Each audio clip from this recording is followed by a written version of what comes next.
What's good, my people? It's your boy 336 Money, and you are now tuned in to the 336 podcast. I'm here today to tell you that I am ahead, not up to date. Yes, that means I am from the future. Your today is just my yesterday. Spoiler alert, ain't shit changed. It's good to see y'all this week, man. Again, you are now tuned in to the 336 podcast, which currently airs on Sundays. Make sure you like this video.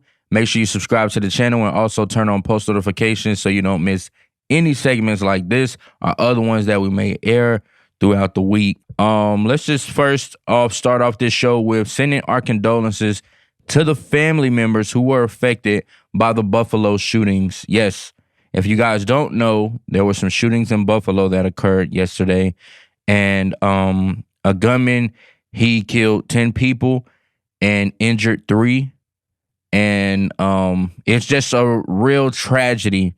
This is now being considered what they say is a straight up racially motivated crime. Yeah, it is. Race played a big factor in this apparently, and the shooter was white. Unfortunately, the victims mostly were black. Unfortunately, man, it's an 18-year-old Peyton Gendron.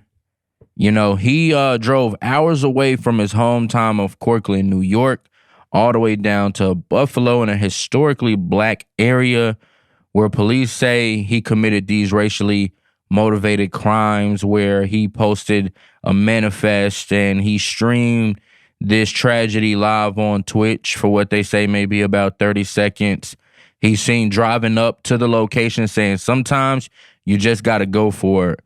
He just went out there. He had on body armor, and he, just started firing at people at this supermarket. It's historically black. He definitely went to a black neighborhood. He had a manifest, and, of course, he walks out alive. We talk about a lot of these shootings and mass shootings, and, a lot of times it is white people.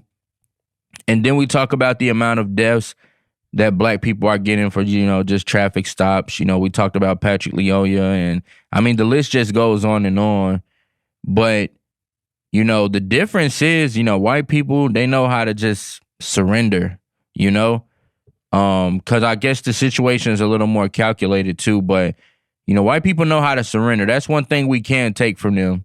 Just surrender, But it's unfortunate when you look at the abstract of comparing situations where white men in America can just go to a supermarket and, shoot 13 people and kill 10 of them. I don't really care like if it was all white people or any race, even though this was on top of it, racially motivated, considering the issues of race in the country. And, they walk out alive. Every time, they walk out alive, and it's unfortunate, man. It's unfortunate that these people have experienced this in Buffalo. It is literally a tragedy, and it is traumatizing, and this will impact the people of Buffalo, I'm sure, for quite some time. I mean, if you look at it, this guy drove hours away from his hometown to come to this location. So it's like very specific. There's some racial motivation there. Again, this guy had manifest. I feel like there's a lot. The Department of Homeland Security say this is their number one priority right now, is to the investigation of why this happened, what happened, what's going on, because I feel like this is a planned attack. This could be an attack on our people. This could be part of an extremist group. They are saying that they are pursuing possibly terrorism charges because, it's definitely going to be considered a hate crime. We are looking at this as something, to really delve deep into and to figure out why this happened. What was the motivation? Is this a part of a bigger plot to attack the African-American community? We have to fight back because, of course, we can see the police. They didn't, and they will say justice will be served. It is being served. But in what aspect? At what risk? What do we risk? What do we really lose? What do we really gain in this scenario where, justice in the court system gets to be served. And, in the African American community, we don't get that. So it's like so bittersweet, right? We just get shot for no reason. And I always have to bring this up because there's always this big contrast. And, you could just kill 10 black people in America when you're white, and you can go through, the justice system. You can get a lawyer. You have the right to an attorney. You will be appointed one, and you can go through and you can fight these charges, and you can live for the rest of your life, whether it be in a box or whatever.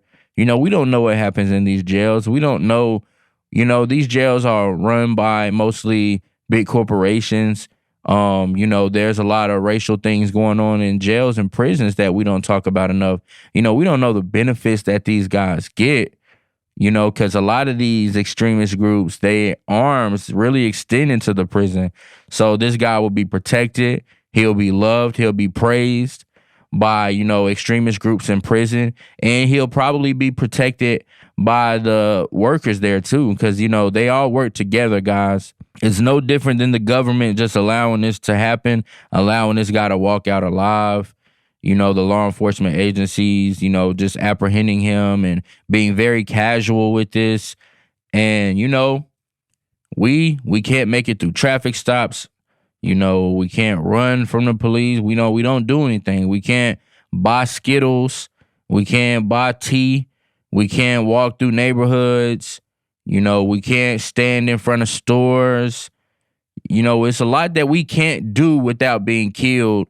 And just to compare the contrast of this guy being able to kill 10 people and, shoot 13 altogether and walk out alive and face the justice system in America, the land of the free. And, it's just unfortunate. But overall, our condolences go out to those families. We don't want this to be overshadowed by the glaring contrast of racial discrepancy in our country. In other news, guys, this is something else that happened this week that have just really shocked a bunch of people. Anytime you have,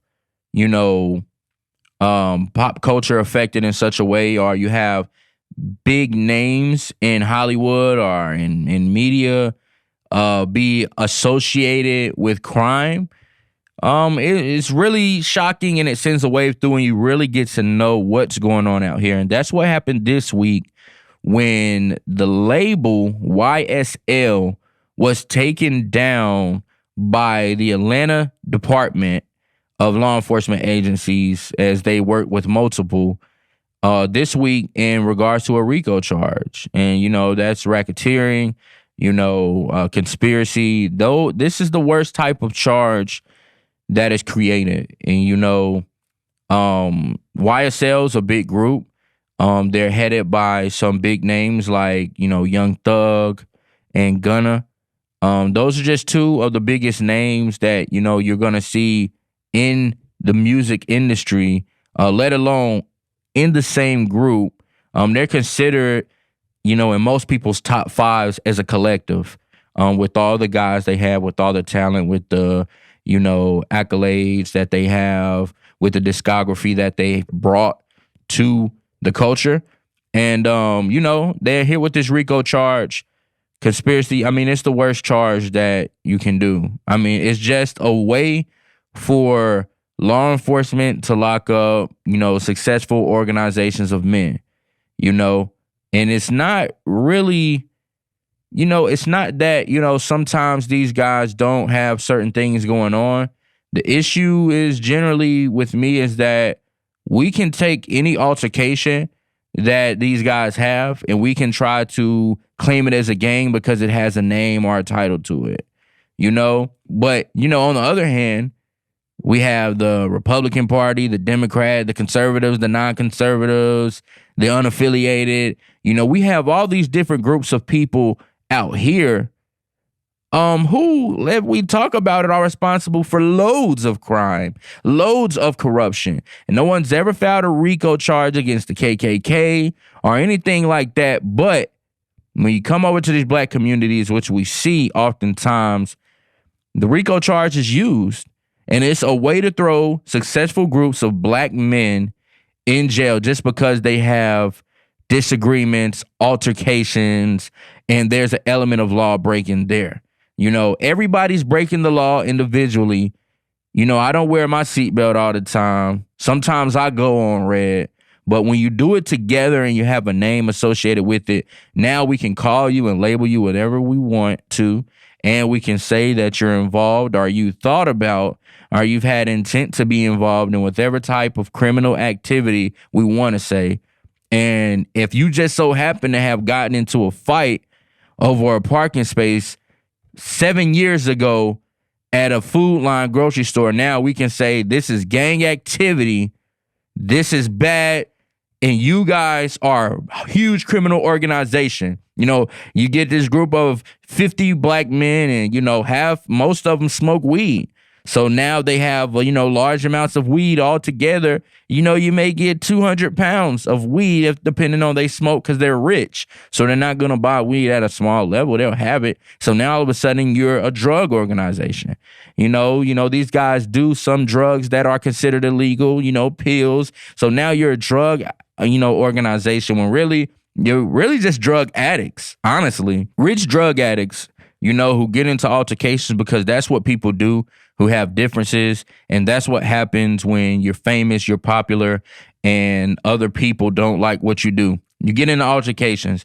It's normal. But, you know, this RICO thing, it's coming. It's serious. They are pursuing life for some of these guys. And Thug being what they consider the head of it, he's probably one of those guys. Now, he get hit with a lot of conspiracy because, of course, he doesn't, you know, necessarily enact a lot of these things that they're saying that he ordered or approved or conversated about. But, yeah, they're going to attack him hard, heavy. And, you know, we may lose Young Thug and we may lose some other guys for a long time. And I just think it's sad because, you know, this charge, you know, we're talking about Roe versus Wade and abortion laws, but let's go back into this RICO thing. Let's fight for that. Let's change. Let's adjust that. Let's get it a little bit more clear. Let's not have it such a vague charge. You know, it's very vague.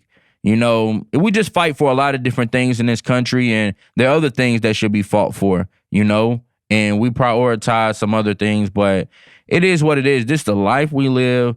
This is the life that, you know, those guys chose. And, you know, it comes back, unfortunately, to haunt them at one of the worst times. Is also, you know, my condolences go to those guys there because just days after one of their biggest artists and the youngest artists considered the next wave of that who would carry the torch, Lil Key was pronounced dead.